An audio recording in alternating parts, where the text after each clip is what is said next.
Devin Dragon Radio. Well, I'm your host, M.L.Ruscsak. We're introducing season 7 of Devin Dragon. It hasn't been a wonderful ride with all the wonderful creators and entrepreneurs that we've had on the show. I'm getting ready to introduce us to a new entrepreneur. So I'm going to bring up Dave Albin. Welcome. Hey, hi, Melissa. So a little bit about what you do is because we see Firewalk Adventures, and I think you're one crazy person because who wants a firewalk? Right. That's what I said. Well, are you out of your mind? Why on earth would you want to do that? And yet it turned out to be one of the, without a doubt, the most life-changing experience of my entire life. And so, here we are some 3 decades later in the personal development industry. So it's been really good to me. So, okay, how did you get into firewalking? Well, how I got there was in 1995, a friend of mine called me on the phone and he said, he was into Tony Robbins, and he said, "Hey, did you know that Tony Robbins is coming to town?" And I had read his book, and I'd gone through his personal power program that I bought back in, 1988. Oh boy. Okay. Came on little white things, Melissa, called cassette tapes. Really? They still have those back then? Okay. They had those. It's funny because some of your audience aren't even going to know what those are, right? Right. You can go to the Smithsonian. They're there. They're right next to 8-track tape and reel-to-reel. So anyway, I'd gone through that program and I'd read his book. Anyway, my buddy called me and said, "Hey, Tony's coming to town." And he said, "Did you know?" And I go, "No, I had no clue." And he goes, "Come on, man. You got to go with me. I really want to go see this guy." And I said, "Okay, I'll go with you. Definitely. I like Tony." And so he goes, "Great. Let me call you back. I'll make the arrangements." Well, heck, he calls me back an hour later and he goes, "Done." And we pick up the tickets at will call. And here's what they told us to do. Number 1, drink a lot of water. You need to stay hydrated. This is a 4-day event. So drink lots of water. Bring it with you. Bring snacks. And the reason you need to bring snacks, and I laugh, is because they said, "We're going to spend a lot of time in the room." Well, I'm laughing because anybody that's ever been to a Tony Robbins seminar knows what that's all about, right? Mm-hmm. So then he said, "Be ready to play full out, and bring a good attitude." I said, "All right. So how much was the ticket?" Knows what that's all about, right? And so then he said it was $695. And I said, "What?" Now, by the way, this is in 1995, right? So I don't know what's $695 worth today. 1.2 million. I mean, I don't know, right? It's worth a lot more than it is today. It's a lot, exactly. So, and as he's getting ready to get off the phone, he goes, "Oh, wait, I forgot to tell you the most important part. We're going to be doing a firewalk." Now, what's interesting about that moment, Melissa? I don't even know what that meant. I never heard the term firewalk. I don't know what that means. But it didn't sound like anything I'm going to be doing. So in my head, I'm going, "Oh, no, nah, I ain't doing that. Ain't going to happen." But I'm not saying anything to my buddy, right? I'm just going along with it. I'm just acting like, "Oh, yeah, sure, Dan, no big deal. Yeah, sure, firewalk. Yeah, sounds great." Hung up the phone. I went, "Nope, I'm not doing that." Well, the big day comes. And we get to the event. There's 3,500 people. Okay. Tony took the stage at 2:00 in the afternoon. And the next thing I know, Melissa, it's after midnight, right? Remember, bring snacks. So you're starved to death. You're going to spend a lot of time in the room, 10 hours. And all of a sudden, Tony goes, "Take your shoes off." And I'm like, "Oh, no, no. I see where you're going with that, mister. I'm not taking my shoes off." Well, I'm in a room with 3,500 people, and guess what they're doing? Taking their shoes off. They're taking their shoes off. And I'm thinking, people, no, don't fall for it. Don't go towards the light, right? And so now I got a dilemma. What am I going to do? Everyone else is taking their shoes off. What am I not going to do that? Mm-hmm. And I walk out into this big parking lot where the firewalk is, and I have my shoes on. Everybody's going to know I'm a coward. So I'm like negotiating with myself, right? And I'm like, just calm down, take your shoes off. And when you get out there, go hide in the back. No one's going to know. Well, except me. Well, here's the bottom line. Now, when you go out there, by the way, as you're getting ready to go out there, Tony gets everybody to start chanting and clapping. So literally, you got 3,500 people going, yes, yes, yes, as you're walking out into this giant parking lot. Well, when you get out there, it gets worse because he's got African drummers, right? So it's dun, dun, dun, dun, dun, dun, dun, dun, and people are clapping and yelling and screaming. And I mean, oh my, what a dog and pony show. Well, I'm sticking with my plan. I ditch my buddy and I get out there and I go to the back and I'm hiding out in the back. Well, Tony Robbins knows that this is one of the most life-changing experiences on earth. It's been around for over 1,000 years. It's been used by cultures all over the world. And he knows how powerful it is. He knows there's a paradigm shift. He knows this can change your life. So he also knows there's people like me that are going to hide in the back. So what's he do? Starts with the back. Well, almost. He trains people to come find you.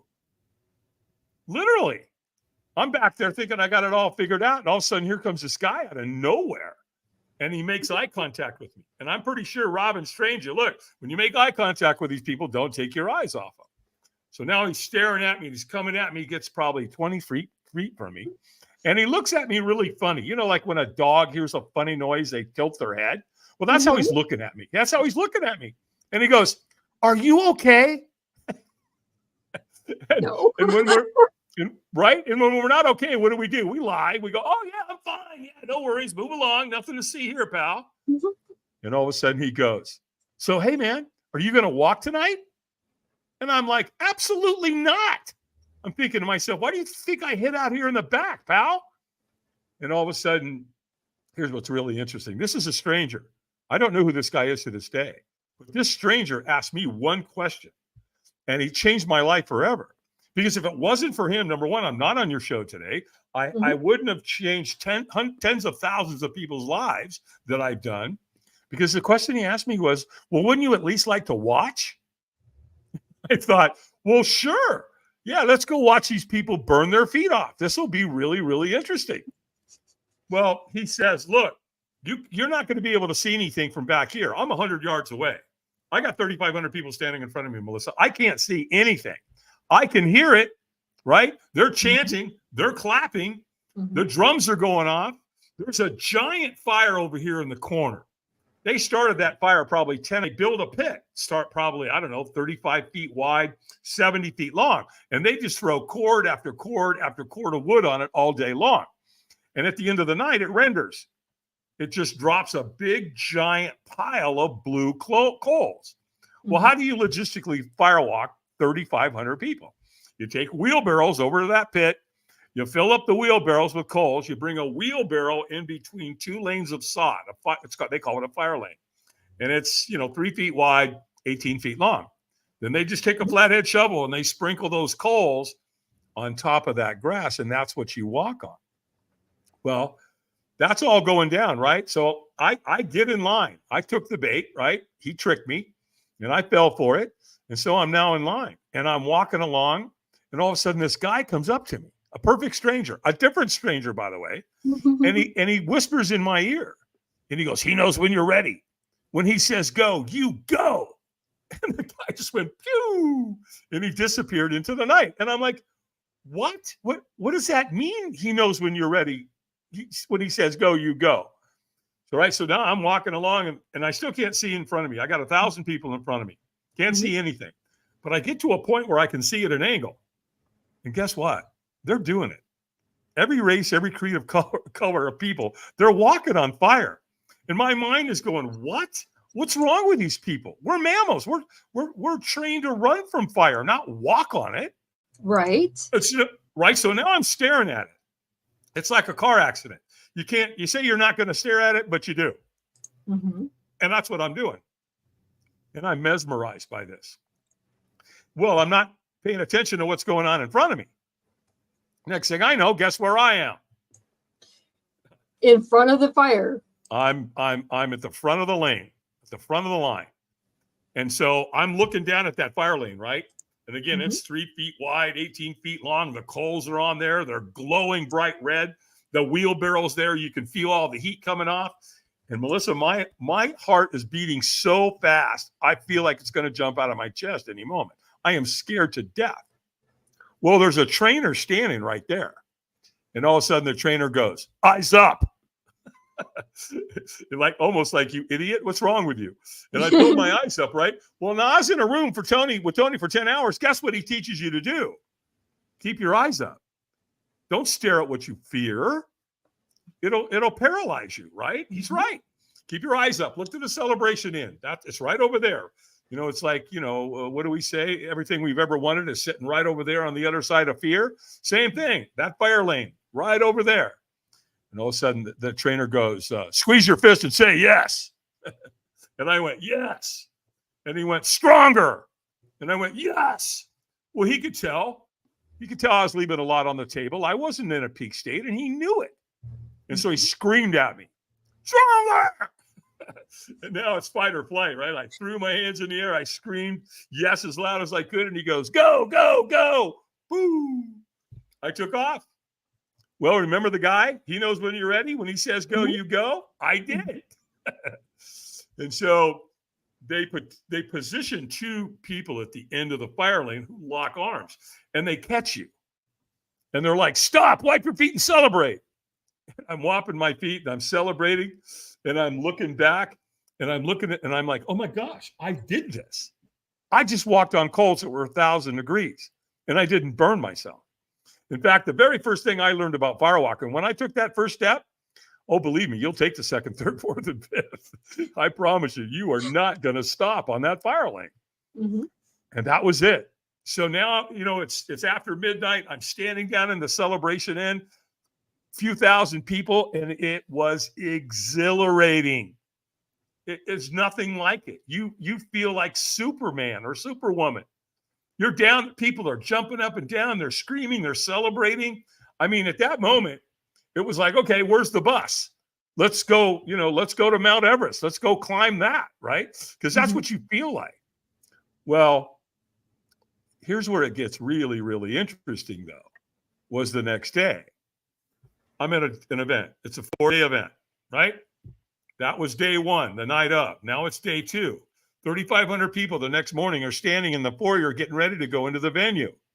And to this day, I have never seen or witnessed anything like it in my life. People were getting along so beautifully. It was just mesmerizing. I'm watching them really, really close, right?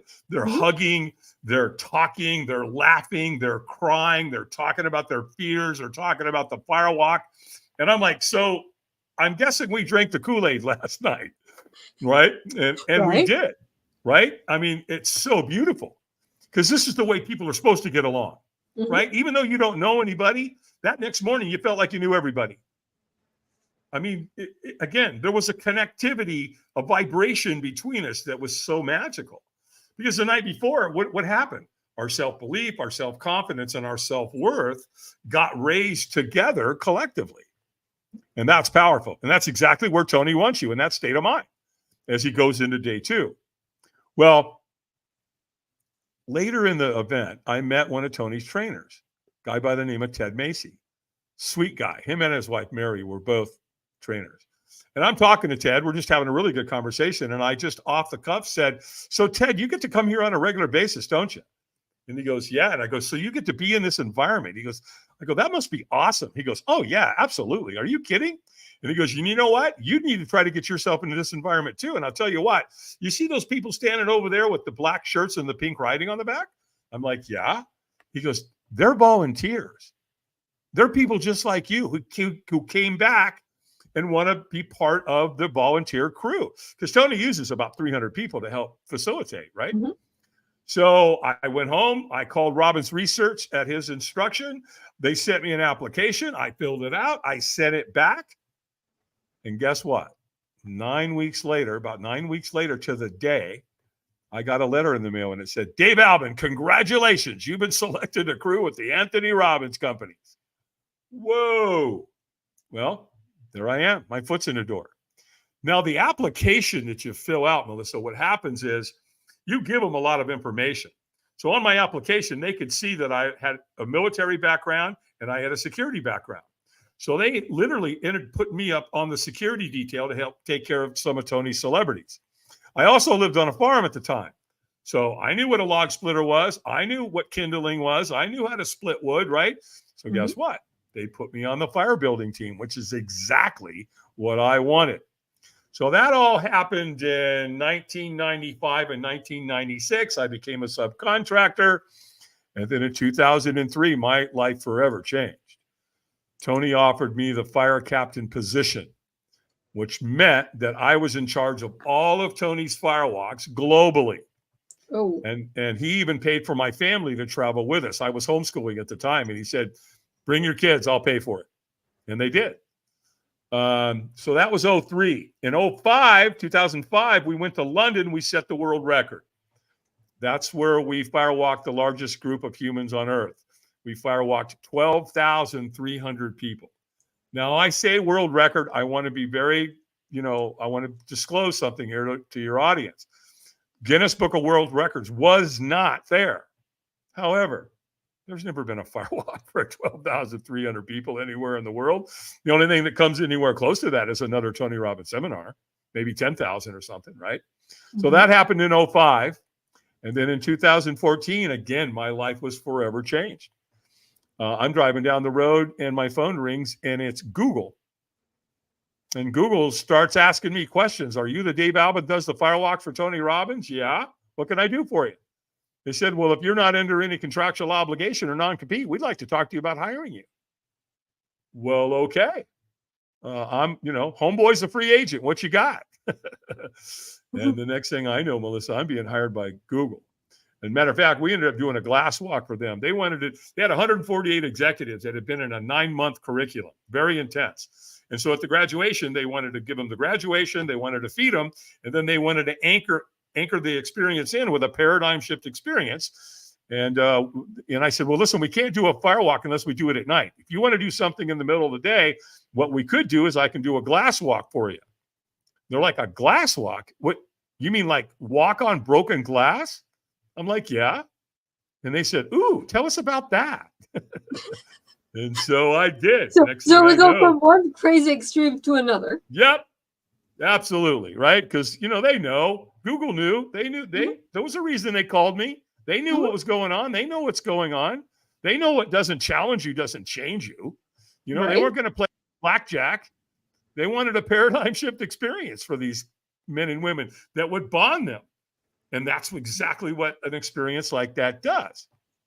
So I ended up doing 2 gigs for Google. As a matter of fact, one of the execs there, I had a conversation with, and she said, hey, David, look, I'm going to tell you, man, you may want to think about starting your own business.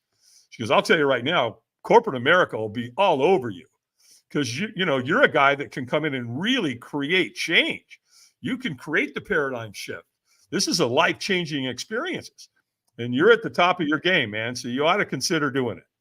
Well, first of all, Google calls you to come do a gig for them. Okay, you have that. And then they're telling you how to start your own business. Maybe, just maybe, I should listen to them. Isn't that crazy how you go? Totally nuts. Yeah. Someone above you in corporate America said, you need to be doing this. Isn't it kind of weird when you actually follow that path and see what happens? Yeah, because they were right. Because the next thing I know, I'm at NASA, Notre Dame, Chick-fil-A, Remax, Heineken, Microsoft, YMCA. I mean, it just exploded. We created Firewalk Productions in 2014. Awesome. And no pun intended, but we've been going hot and heavy ever since. So you have the firewalk and you have the glass walk that you do. That's 2 of the experiences. We have others as well. Yeah, absolutely. So what are the other crazy experiences that you have? We do the board break experience, which is a martial arts move that something you would see in a dojo. And that is so fun to do. Yep, it is. In fact, I incorporated the board break with our firewalk. And the reason I did that is because now you take two really awesome experiences, and then I do something special with the board break that no one else has done. First of all, I get them to write something on front of the board they want to move towards. I have them write something on back of the board they need to move away from. Okay. And then I have them write anybody's name on the board that they're out of sorts with, which means that if forgiveness or reconciliation is part of that relationship, you're going to solve it tonight. You're going to solve it with forgiveness. And then I have them write anybody's name on the board that they've lost. And the reason we do that is it creates the rite of passage. So, we spend time in the room. I do all the training. I deliver the keynote presentation. We talk about the new product or whatever's going on with that particular client. We custom design it for them. We go outside. We have board break stations. Boom, they break the board. And then we come back. We do the firewalk. They throw their board into the fire. We get it photographed. We get it on video. And then I do something really, really powerful after the firewalk. And I have a process where I get everybody who's attending, all the firewalkers, I calibrate their hearts. So I get all 100 or 200 or 300 of them, whatever. We get all of their hearts to start beating at the same time. And that's as powerful, if not more powerful, than the firewalk itself. And then after we do all that, I tell them goodnight. I kiss them on the cheek, and then we give them one of these. And what I'm holding up here is a little container of the coals. I'll make the note. The coals are inside, right? And so it just says on the front of the container, I firewalked, in 2024. I firewalked with XYZ Corporation, whatever. And then that way they get to take that home, and they can set it on their desk and look at it every day. Because okay, I can tell you from breaking boards, once you have that mindset, you can break the board, you actually do it. And it's shifting. It's a whole martial arts thing. But if you think you can't do it, you can't break that board no matter how hard you hit it. Well, or if you really don't think you can break it, you're going to do something else to stop it, right? Like I see it all the time. People go to hit it and then they pull back. You can't pull back. You've got to drive through it. You've got to go, 7, 8, 10 inches through the board. That's how you break it, right? In fact, I had a client call me one time and we're talking about the board break, and he goes, well, we've already done that. And I go, well, there's a couple other ways to do it, or we can change it up a little bit. He said, how? I said, we light the board on fire, then break it. He said, what? Yeah, absolutely. Changes the whole dynamic. We're going to use a little bit of white gas, and we'll set it on fire. Now they're looking down and the thing's on fire, and they got to break it. That changes things up a little bit. That'll run a little fear through you. Or maybe we'll do 2 boards. Oh, or how about this? You really want to get into it? We'll break bricks.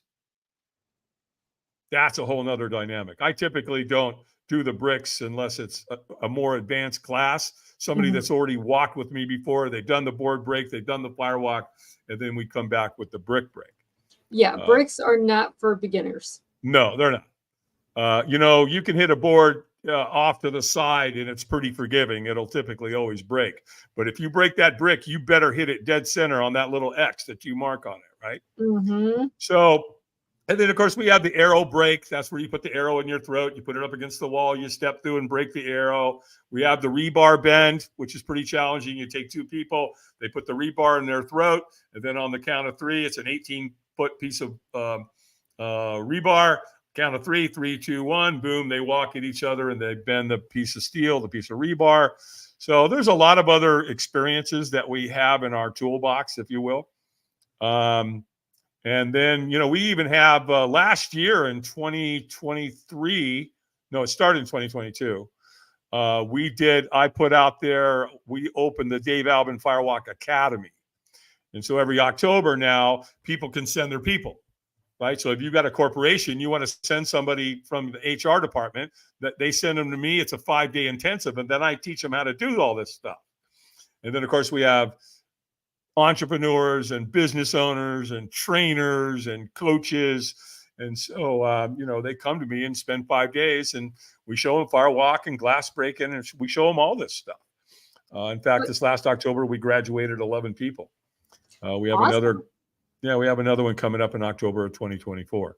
And I believe you're also into something a little bit different too with your I can't say the word.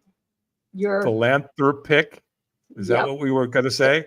That's what Yeah. we're So going I was on a podcast here a couple of months ago, and after we finished, we were just talking on the side, and Natalie asked me, she said, "Hey, David, have you ever done a firewalk for veterans?" And I said, "You mean specifically?" She said, "Yeah." And I said, "No, why?" And she goes, "Well, we have a couple of hundred vets, and we'd love to create that experience because, we're trying to do everything we can to stop them from taking their own life. Mm-hmm. Because the numbers that are out there for vets is 22 a day. Well, guess what? That's not true. That's only if they leave a note. Well, more than half of them don't leave a note. So we have over 40 people, men and women a day, that are vets that are taking their lives. Well, what a wake-up call that was for me. And I know why they do it. I mean, I understand enough of, I've been in the personal development industry long enough to know, I know why they're taking their own life, because they come home and they lose purpose.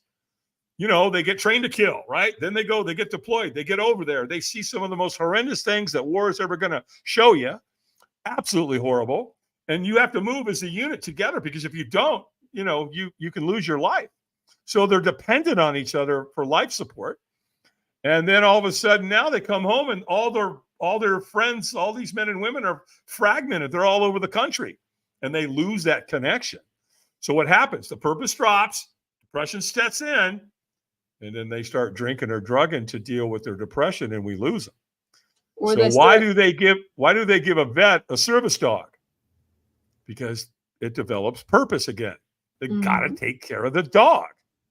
Well, unfortunately, we don't have the wherewithal to give every vet a dog. It's just not in the cards, unfortunately. Wish it was. Mm-hmm. So I've created an experience that reignites that purpose. We include that board break. I also have them take an oath, right? So what we're going to do, in fact, we already booked our first one. By the way, we named it, I named it Operation Do No Harm. It's going to be a nonprofit, and basically companies can hire us and put their brand in front of an experience like this and save some vets, and it makes them look really, really great. And of course, lots of corporations have money for sponsorship. So here we are. By the way, there's 4 categories for this. There's veterans, first responders, single moms, and kids that have been bullied and neglected. So we already booked our first one. Operation Do No Harm will do their first Firewalk event for veterans April 13th in Modesto, California. And I want to thank my buddy Ed with the Rotary Club out there. He's the president who's sponsoring this first Firewalk for the veterans. So that's what we're doing right now. We're taking it out to corporate America and saying, okay, who wants to save some people's lives? There's a high suicide rate amongst first responders too. Mm-hmm. Same thing happened to firefighters. Exactly. First responders are, I think, second. And then you have the single parents. Unfortunately, they commit suicide or they take their child's life and then commit suicide. We've heard a lot about that in the news. And then we have so many mentally and physically abused children or neglected children is the next one that's really high in suicide right now. Yep. So what's cool is that depending on the company and what they do or what their product or service is, they can look at one of those 4 categories and go, look, abused and neglected children is perfect for us. We're a toy company, right? So it's like perfect for them, right? Mm-hmm. Or maybe it's a cosmetic of some kind, and they go, oh, that's great. That's right. Our single moms are our clientele. So every company out there can pick one of those categories that's absolutely perfect for them. Exactly. So we're, we can help thousands of these people, but I need a bunch of help to get it done. That's for sure. I can't do it all by myself. No, that's the thing. We can help so many people with different things that we do, but we have to join forces to do it. Absolutely. Yep. So, I've got the team behind me. I've got hundreds and hundreds of people that have worked with me when I was at Tony Robbins that helped me with all his events. So I've got the team, right? I've got the fire team. Mm-hmm. And all I got to do is say, we have a Facebook page, and there's 1,000 of us in there. And I'll say, hey, I'm going to be in Modesto, California. It's a Firewalk for veterans. Who wants to come help? I do. Man, it's like the challenge with me is I can't say yes to everybody. I unfortunately have to say no sometimes. Mm-hmm. But we have a really incredible group of servant people that will come and help me do this and put it on. It's a beautiful Well, thing. that is really inspiring that you're able to have the veterans and things that you're doing there. So we can sponsor as corporate America these walks for these people that need the help. Yes. But you also have it for corporate America, so you can build that teamwork in the companies that you're working with. That, in fact, you're right. That's spot on. It just happened. We just booked a Firewalk for a company out of Indianapolis, and they make commercial playgrounds for parks and schools all over America. They may be all over the world. I'm not really sure. I know they've got like 130 employees. And so we're going to Indianapolis. We're going to do a Firewalk for them and a bunch of their distributors. Mm-hmm. And now they're also looking at us going, wow, we could bring a Firewalk to Indianapolis and sponsor it and bring a bunch of kids and a bunch of single moms. Mm-hmm. And, again, bring really positive attention to their brand. Right. So, yeah, you're right. It goes both ways. Teach the kids early that you can do the impossible. Yes. Oh, God, I love you that you said that. Thank you. It is true. And let me tell you, I know I firewalked a lot of kids. My daughter back in the day when I was with Tony and we were on the road, my daughter was 6 years old the first time she did a firewalk. My son was 9 years old. And so, what's cool about the kids is they don't have the limiting beliefs that adults do. They're phenomenal. They're ready to go, right? And I'll tell you what, you take a kid, 7, 8, 9, 10 years old, and you show them how to break a board with their bare hands, and then you firewalk them, and then you have a conversation with them and tell them, by the way, nobody makes the decision about who you are and where you're going to go and what you want to do in life other than you. Period. That's up to you. You are in control of your future. Exactly. And you can do whatever you want to do. One of the things I do, Melissa, I trick my audiences, and you'll love this. So when I'm on stage, I talk for about 20, 25 minutes, and there's a picture of a guy on the screen behind me. And so I'll be talking, and I'll go, by the way, who here can tell me where my buddy Eric is standing? Well, it's real obvious. It's Mount Everest, right? And mm-hmm. Somebody in the back will go, Mount Everest. And I'll go, that's correct. Now, let me tell you something else about Eric. He's climbed the 7 highest mountains on 7 continents on this planet. That's Everest. And by the way, he got to the summit of all 7 mountains. Now, put that man on a mountain bike, he can tear it up. Put him in a kayak, he can probably navigate just about any river in the world. But here's something I need to let you know about Eric that I'm pretty sure you didn't know. He's blind. So guess what? I don't want to hear your excuse. None, 0, zip. You said it earlier. What did Henry Ford say? If you think you can or you think you can't, you're right. Well, guess what? If a blind man can climb the 7 highest mountains on earth, then tell me again what excuse you had about not being able to do something that you wanted to do, because I'm calling BS. It's not true. It's just not. I was told in 2011 I would never walk again. I would never talk again. Here we are, 2024, live on TV. And one of the most successful podcasts in the country. Yes. So, ha. People get it wrong. You don't listen to people that tell you you can't do something. You listen to the people that tell you you can. As long as it's positive. Sure. And, I say all the time, you will become who you spend time with. Mm-hmm. So pick a good peer group. Love your family, choose your friends, because again, you will become who you spend time with. And it can go both ways. You might have to choose your family.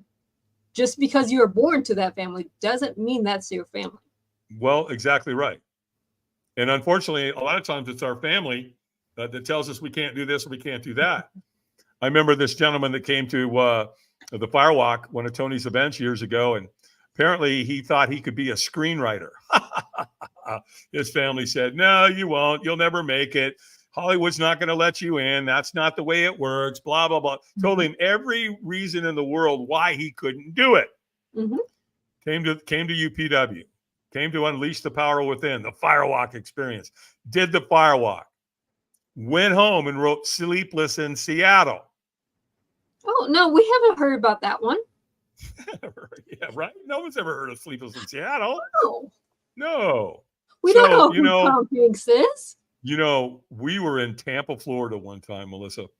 And, you know, so Tony's been on stage all day. It's Friday night. Now it's time for the Firewalk. It's probably 1 o'clock in the morning. We're all out there, several thousand people. And my job was I'm the guy that would shovel the coals for Tony's lane.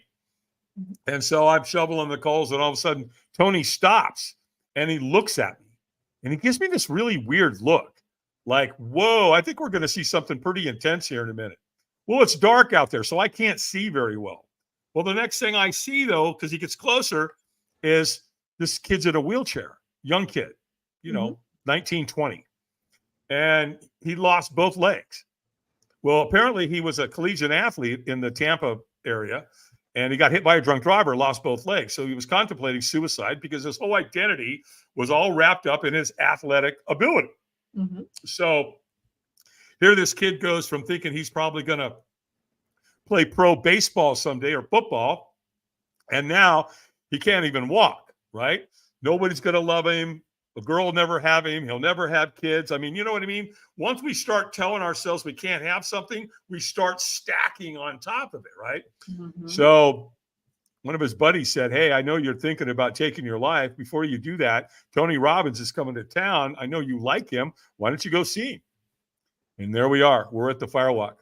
And all of a sudden he scoots his wheelchair up to the front of the fire lane, right? And I'm thinking, what's going on here? And Tony bends down and he whispers something in the kid's ear, and the kid goes, go away. You know, like motions him away, right? And all of a sudden that kid kind of moved his torso, and he raised up in that seat and he moved it to the edge. And the next thing we saw, he did a flip. He landed on his hands, and he walked across that fire on his hands. And we got him back in his chair, and Tony and I looked at each other. We had tears coming down in our face. And that was a very definitive moment for me.